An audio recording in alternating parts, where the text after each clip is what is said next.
Hey, what's up guys? Little Man with the Big Opinion here. Today's video, I'm going to take the information from this book, the Total Knife Manual. Uh, it's got 141 essential skills and techniques, and kind of give you a Spark Notes version, give you my thoughts on it. Um, I picked this book up at Ollie's of all places for $8. I have seen PDF versions of this online, so if you need to, get information out of this book, you can print it out, hole punch it, laminate it, and you've got access to it. Thank you, Kat. This is one of those things that, you might feel like you know everything there is to know about knives. And then you glance through and read through this and you figure something out. Or if you're the type of person that's, brand new to prepping or brand new to, knives and that kind of skill in general, this is a really useful book to have. At some point, all of us were first timers and beginners with tons of different things. I would say a vast majority of my knife skills came from scouting. The whole idea of having a blood circle and all of those different things. But before we really dive into this, if you're new to the channel, please consider hitting the subscribe button. If you learned something for this video or find it informative, like it. If I'm missing something, you can always leave your comments down below.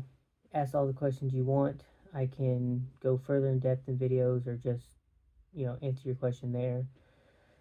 And lastly, share the video with your friends and family. So, there is a huge option, when it comes to knives. Just going to Walmart, you've got 30 different choices there.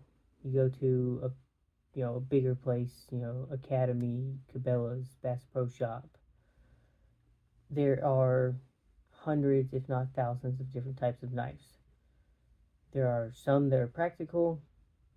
There are some that are not practical. The book also goes into a little bit of depth on saws, axes, and hatchets as well. So, I'm not really going to talk about that much in this video, but, let's just dive into it. Part of your everyday carry, so I've already pulled mine out, but, I've got a flashlight in my pocket, but it should be some sort of pocket knife. You can get into all of the details on, well, I've got a Benchmade, I've got a Kershaw, I've got a buck knife, I've got a case knife, and I don't know all the different knife brands. What I generally carry with me is, it's like a $25 Kershaw knife. I'm actually getting ready to sharpen the one that my wife usually carries, and it's just a little buck knife, Browning knife, and it's got a 2.5-inch blade, and she keeps it in her purse all the time. But you should carry a knife with you everywhere that you can legally carry it. Some sort of nice sturdy little folding knife.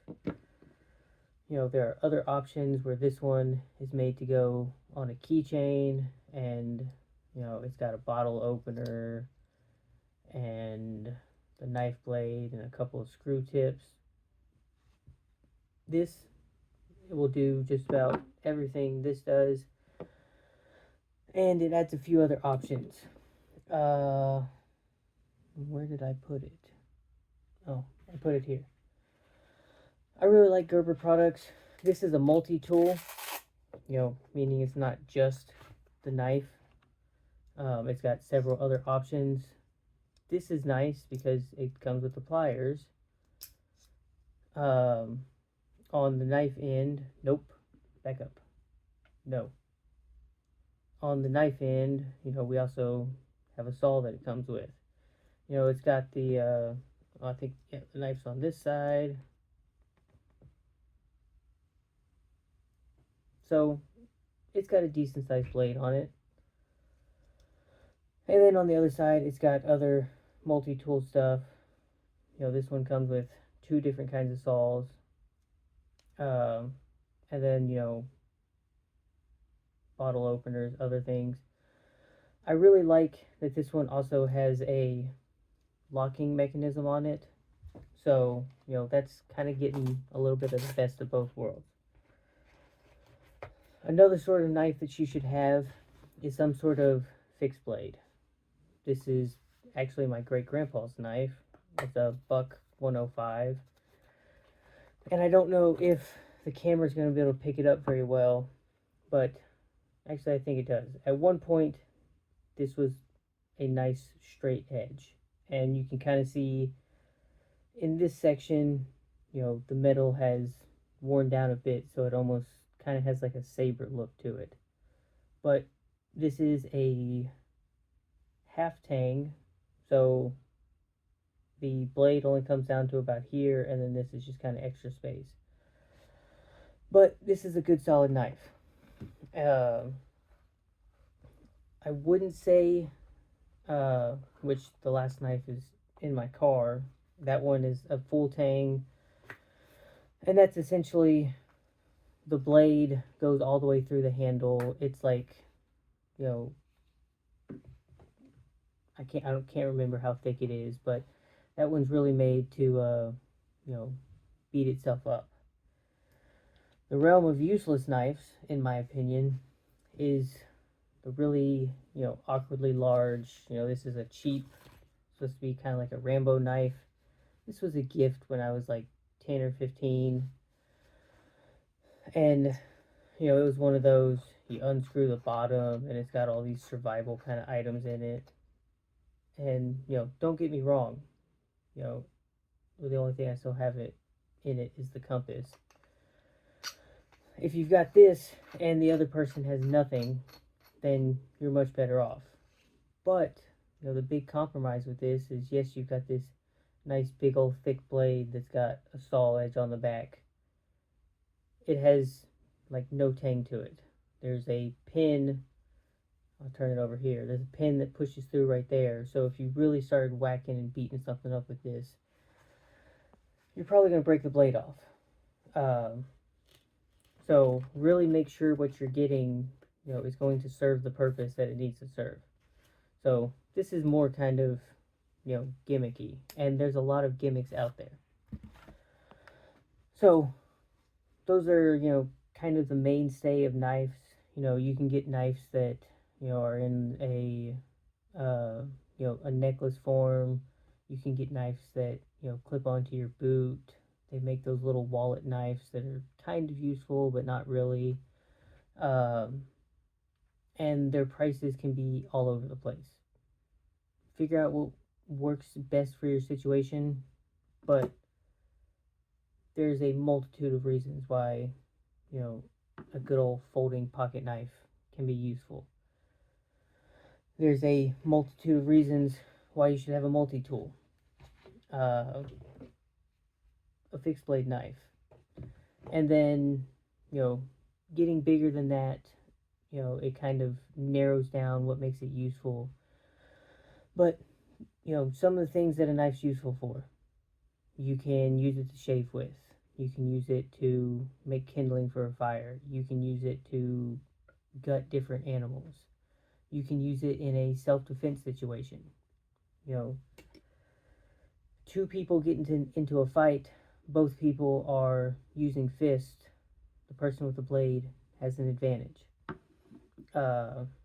You can use knives to strike your ferrocerium rods. You can use it to cut duct tape and cordage and bandages, and the list goes on and on. Let me know in the comment section down below what you use the knife for. Other than as a screwdriver. I know I've done it before. Can't find a screwdriver. Can't find your multi-tool. It's got a point on it, and it kind of does the job.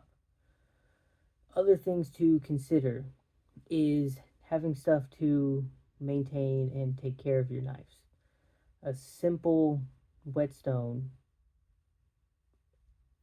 take the time to learn how to use it properly, is going to help you out a lot, because You know, a dull knife is just as almost just as useful as not having a knife at all.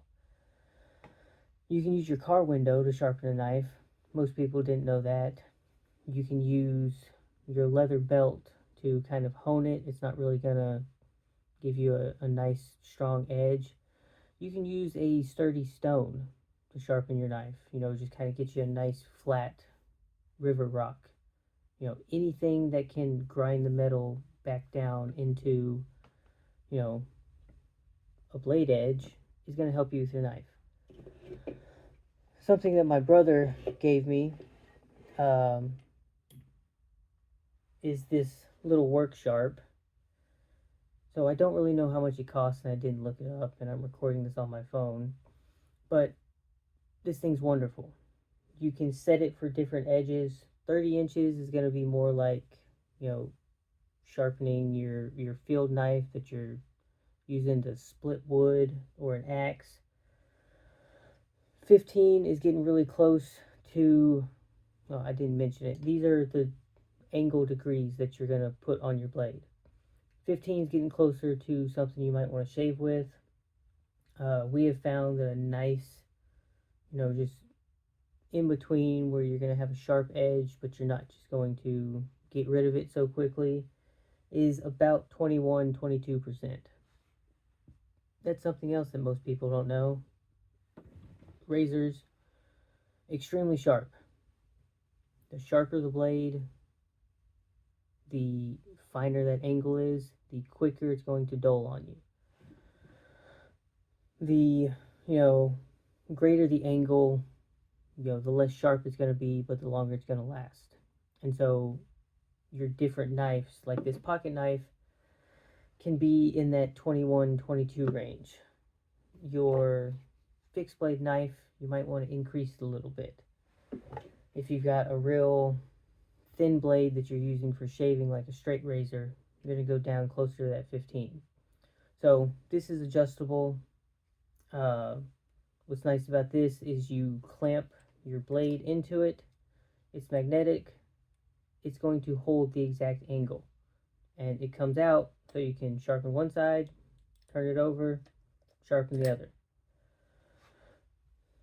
This has your different honing edges on it, and since you have your angle set, it's just going to allow for when you hold that edge, you're going to be able to constantly, work that exact same angle.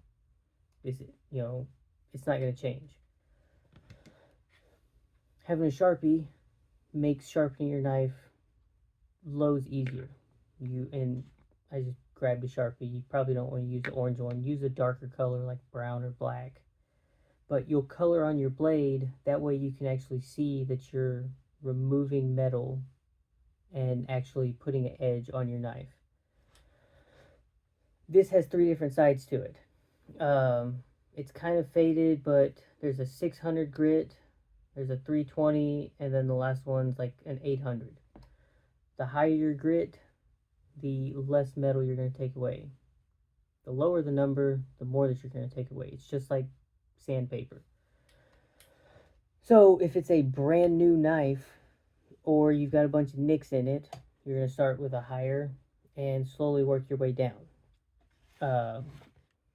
Or if it's like a knife that you made and you're putting a new edge on it, then you're going to do it that way.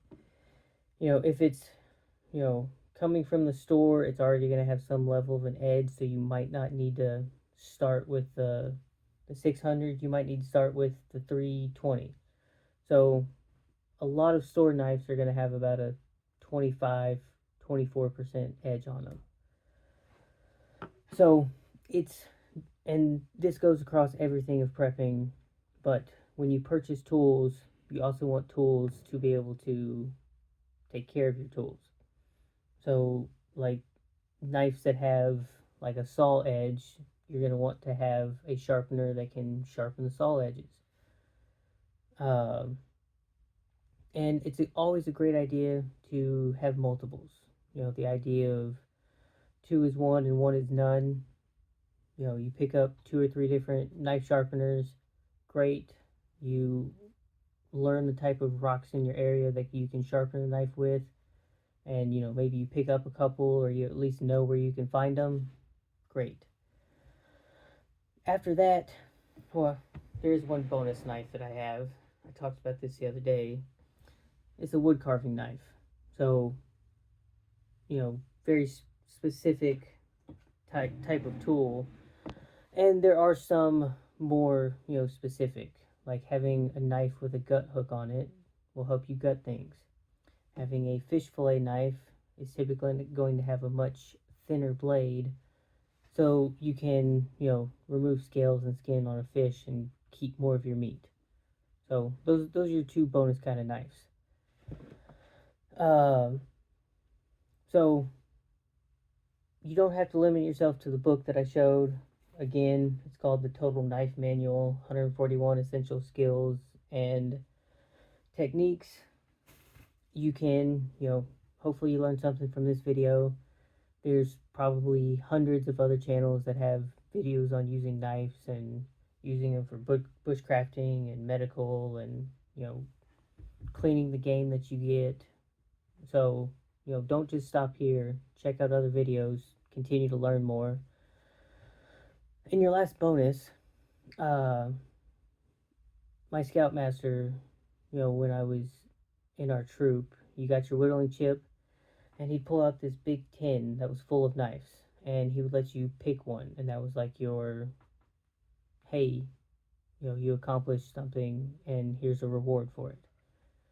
Turns out he had gotten all of those knives for pennies on the dollar. I think at the time he was saying he was spending $3 or $4 a knife.